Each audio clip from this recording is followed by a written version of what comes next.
गुरुदेव, एक वर्ष पूर्व दीक्षा तो हमने अपने गांव में जो गुरु थे, परंपरा चलती है, उनसे ले ली थी। हाँ ठीक है। एक वर्ष पूर्व आपके आश्रम में आए थे तो आपसे भी दीक्षा हमने ली है। अच्छा। जब से आपसे दीक्षा ली है, आपका जो मंत्र बताया है वो नित्य करते हैं। मेरे 2 बेटे हैं, 1 बेटी है। दोनों आपकी कृपा से भगवान ने जो चाहते हैं सब कुछ दिया है। बस एक आपसे आशीर्वाद की अपेक्षा है। मेरी बेटी की सन 18 में विवाह हुआ था। अभी कुछ प्रभु की कृपा से नहीं है, बस आपसे आशीर्वाद है। होगा, भगवान कृपा करेंगे, होगा। भगवान झोली भरेंगे, गोद भरेंगे, सब कुछ होगा जी। संतान होगी। बस गुरुजी एक प्रश्न और है। अच्छे से डॉक्टर को दिखाइए, क्या दिक्कत है? डॉक्टरों ने क्या बोला है? कुछ नहीं है, बस सब नॉर्मल है जी। तो होगा। फिर भगवान देर सवेर देते हैं, कई बार देर होती है। विश्वास पूरा है। हाँ हाँ, भगवान देंगे, चिंता ना करिएगा जी। और कोई सवाल? गुरुदेव, समाज में जो अपना सनातन धर्म है और अपने धर्म रामायण है, अपने भगवान के बारे में, उसके बारे में जो बड़े बड़े इस प्रकार का भ्रामक प्रचार करते हैं, जिससे हमारे समाज में क्या प्रचार करते हैं बताओ? कि भगवान काल्पनिक हैं, ऐसा है। हाँ, तो उनसे एक सवाल कीजिएगा, जी। किनको काल्पनिक बोलते हैं वो? अपने धर्म को, अपने भगवान को, राम को जी। जी। चलो उनसे एक सवाल कर, जो लोग राम जी को काल्पनिक कहते हैं उनसे एक सवाल पूछो। सवाल ये है कि यदि राम जी काल्पनिक हैं, चलो मान लिया थोड़ी देर के लिए कि राम जी काल्पनिक हैं, माना थोड़ी देर के लिए, माना की, तो ये बताओ कि राम यदि काल्पनिक हैं तो राम की कल्पना कितनी अच्छी है। एक ऐसी कल्पना है जिस कल्पना में एक बेटा अपने माँ बाप की आज्ञा का पालन कर रहा है जी। यदि ये कल्पना भी है तो बुरा क्या है? यही तो हम यदि राम एक कल्पना है तो उस कल्पना में भी ऐसा कौन बाप होगा जो अपने बेटे को राम जैसा नहीं बनाना चाहेगा? जय हो। यदि राम कल्पना है तो भी बाप अपने बेटे को उस राम जैसा के आज्ञाकारी ऐसा हो। कौन पत्नी होगी जी। जो राम जैसे को, कि राम सीता मां के लिए रावण से लड़ गए, लंका पति रावण जो सोने की लंका में रहने वाला, इतना धन धान्य से संपन्न और एक वनवासी व्यक्ति भिड़ गया किसके लिए? अपनी पत्नी के सम्मान के लिए। ऐसा कौन होगा, ऐसी कौन स्त्री होगी?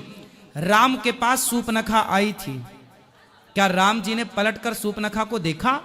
जो एक पत्नी व्रता राम है, यदि एक पत्नी व्रता राम कल्पना है तो हर रानी को ऐसा, हर स्त्री को ऐसा पति चाहिए कि जो एक पत्नी व्रता हो। आप कितनी स्त्रियां चाहती हैं कि आपका पति 2 पत्नियां, आपके अतिरिक्त पड़ोसन को भी झांके देखे, यहां वहां ताक झांक कर, चाहती हो? यदि राम कल्पना है तो राम जैसी कल्पना, राम जैसा पति संसार की हर महिला चाहेगी कि मेरा पति मेरे अतिरिक्त किसी और पराई नारी को ना देखे।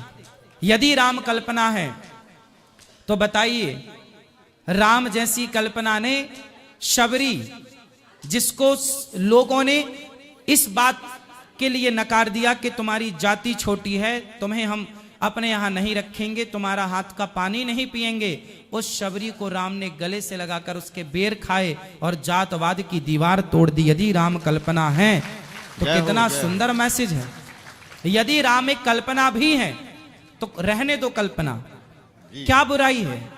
राम ने बिना खंभों का बताता हूं सर, एक सेतु बना दिया, जिसको नासा के वैज्ञानिकों ने 10 साल की रिसर्च के बाद यह सिद्ध किया कि यह मानव निर्मित सेतु है, जो 8 लाख वर्ष पहले बनाया गया था। और राम जी के होने का भी उस समय का ही प्रमाण मिलता है, आज से लगभग 8 लाख वर्ष पहले का। यदि राम कल्पना है तो क्या राम सेतु भी कल्पना है? और कल्पना है तो उसके अवशेष क्यों मिल रहे हैं? क्योंकि कल्पना के तो अवशेष होते नहीं है। यदि राम एक कल्पना है तो राम की जन्मभूमि अयोध्या और अयोध्या के तट पर सरयू।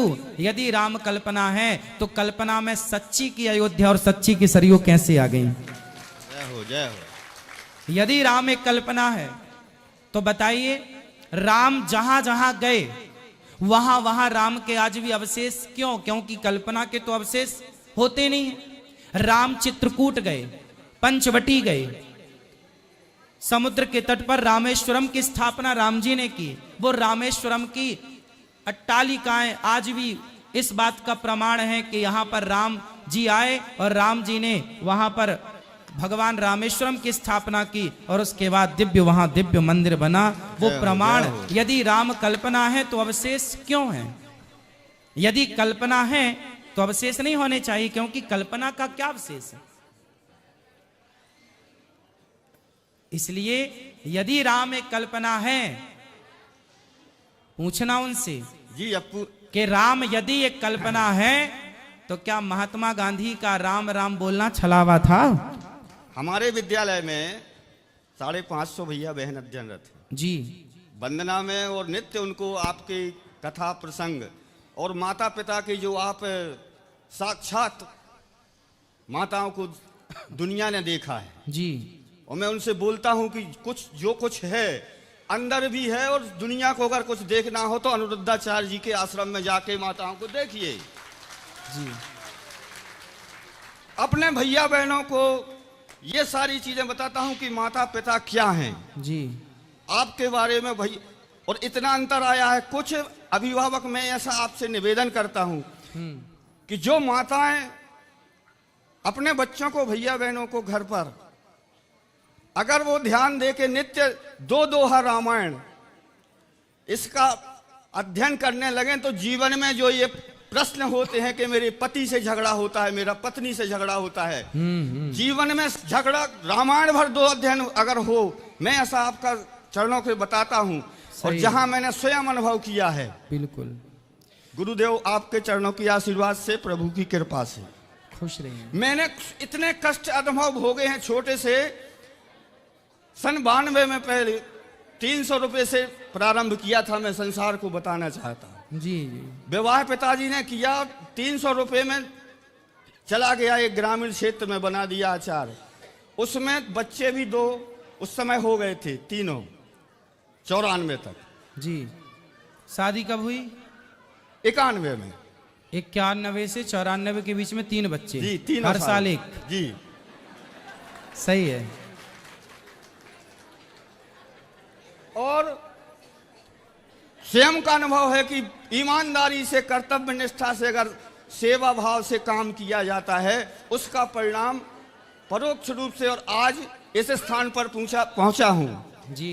जैसा मैंने बिहारी जी से आपसे निवेदन किया था कि मेरी बहू ऐसी होना चाहिए जी, किसी से कहा नहीं, हाँ, किसी से सहयोग नहीं मांगा जी जी। मेरी बेटी के लिए ऐसा दामाद मिलना चाहिए, ऐसा घर मिलना चाहिए। गुरुदेव मैं आपको दिखा सकता हूं, सारी चीजें कर सकता हूं, वैसा ही मिला है। दोनों बहुएं, और जिसकी नीति और नियत साफ होती है, भगवान यही मैं हमेशा उसके साथ सारे होते हैं। संसार को बताता हूं। बिल्कुल आप सही हैं, इसलिए आपके साथ सही होगा सब जब कुछ। से किया है। विद्यालय का समय 10:15 बजे हमारी विद्या भारती RSS संघ से नियम से चलता है जी। हमारा स्टाफ 25-22 का है। जब से मैंने सेवाएं की हैं कि 10:15 बजे विद्यालय लगता है तो हमारे आचार्य जी भी साथ में आए हैं। कभी 9:30 बजे से पहले 9:30 बजे मैं पहुंचता हूं और 4:30-5 बजे छुट्टी होती है, 5 बजे विद्यालय से निकलता हूं। आज तक कभी 1 मिनट का विलंब नहीं। वाह, ईमानदारी से आपने किया, इसी का परिणाम है ये मैं सबको बताना चाहता हूं कि प्रभु की नित्य सेवा, उनसे कुछ मांगने की जरूरत नहीं है। अपने कार्य, अपने कृतत्व से अगर सही है, और गुरु पर विश्वास, प्रभु पर विश्वास, जैसा आपने कहा कि खंबे में फोड़कर मूरत दिखा दी घनश्याम की। बिल्कुल खुश रहिए। सब संग में सही निवेदन आपसे, आपके चरणों का आशीर्वाद, एक बार आशीर्वाद आप पुनः खुश रहिए, खुश रहिए, सदा सुखी रहिए।